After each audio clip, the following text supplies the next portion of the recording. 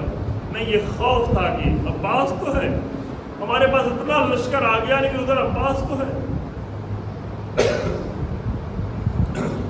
اور یہی بات کہ ادھر بیویوں کا سہارا، ادھر دشمن کے دل کے خوف، یہ انسان کو اتنا عظیم بنا دیتا ہے. اسی لیے جب مقتل سے عباس کی آخری آواز آئی، آخری ادرک خاک، تو حسین ابن علی نے اپنی قبر پہ ہاتھ رکھ لیا، آواز دیا لال انکسر ظہری وقلت حیلتی وشمت لی عدوی. اے میرے بھیا، اس آواز سے میری کمر ٹوٹ گئی، میرے بھیا میرے لیے چارہ راہ نہ رہا، دشمن مجھے تانے دیں گے. تو وہ آنکھیں جو تیرے ہونے سے چین سے سویا کرتی تھی، انہیں پھر سونا نصیب نہیں ہوگا. وہ کوفے اور شام کا بازار اور وہ جو تیرے خوف سے جگتے تھے، اب وہ آرام سے سوئیں گے. انا للہ و انا الیہ راجعون.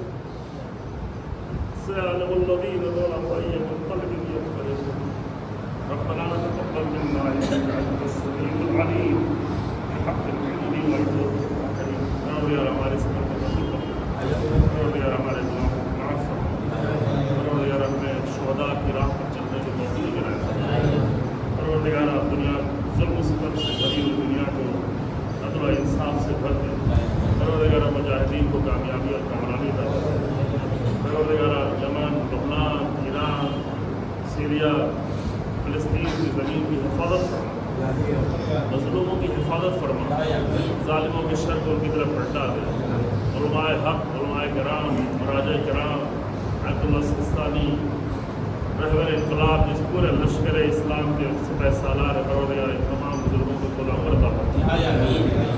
امام زمانہ کے ظہور میں عجیب فرما اور ہم سب کو امام کے حقیقی ناصروں میں قرار دے. ایک سورہ حمد اور سورہ توحید کی تلاوت فرما کر تمام شہداء اسلام اور خاص طور سے